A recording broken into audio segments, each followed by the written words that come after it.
Assalomu alaykum hurmatli dehqonlar, aka-ukalar.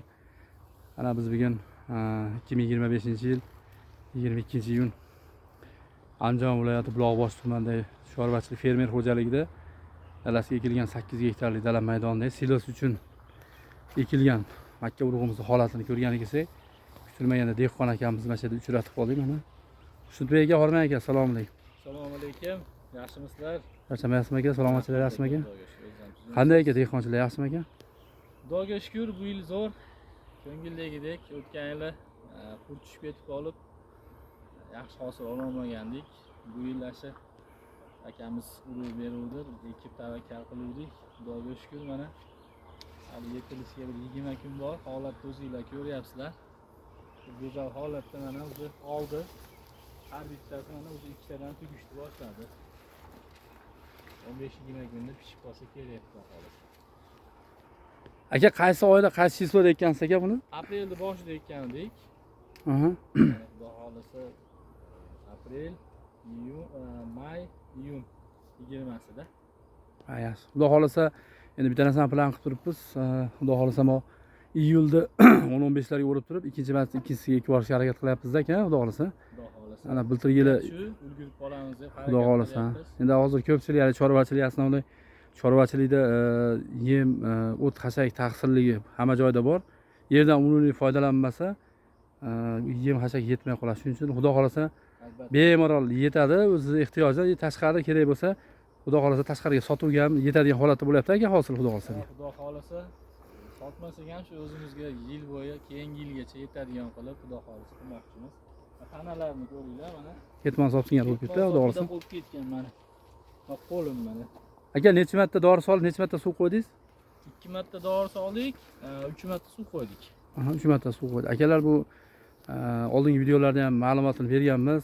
Chiqishidan boshlab xudo xolasa ekilganda ham ustida bo'lganmiz. Undan keyin gerbisidni septirdik kelib, o'tlarni birinchi o'rinda mana tagida begona o't yo'q aka. Umuman unaqa ketmon chopib, qo'l mehnatidan foydalanilgani yo'q.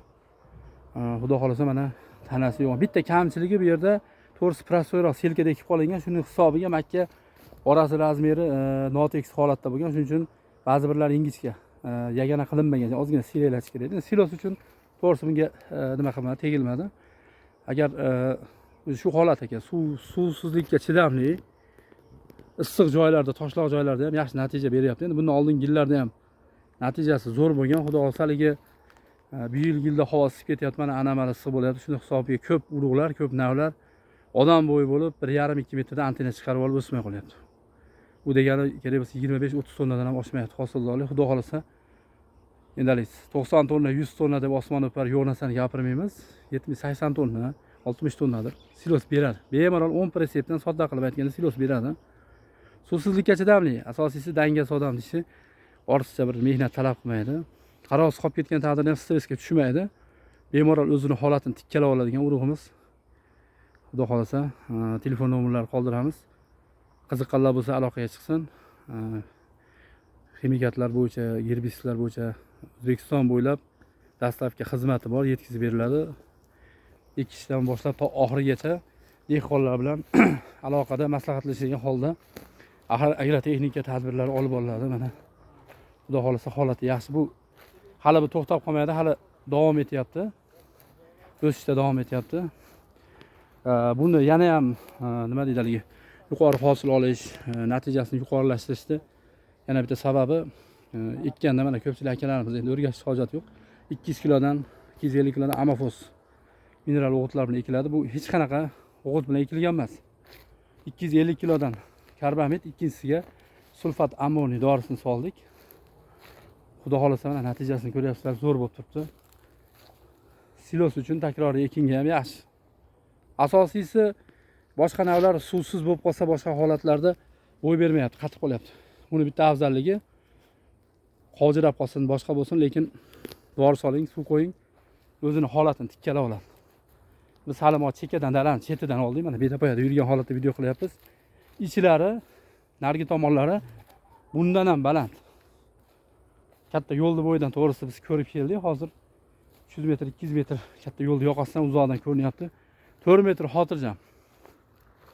Agar kerak bo'lsa dehqonlar akamiz nomerini beraman. Bemalol kelib ko'rib olishlari mumkin.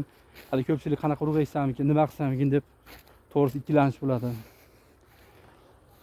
Endaligi Xudo xolasa bergan urug'larimiz, navlarimiz 99%, 98% odamlarda yaxshi natija beryapti. Ishlagan odam, harakat qilgan odam Xudo xolasa olyapti. Mana holatlari zo'r bo'lgan. 2 donadan deyarli dumbul olyapti. Qashqadaryo, Buxoro, Voha tomonlarda, Navoiyda ekildi. Cho'l zonalarga tavsiya qilyapmiz. Aslida shunda ham 3 metr, 3,5 metrdan kam emas holat.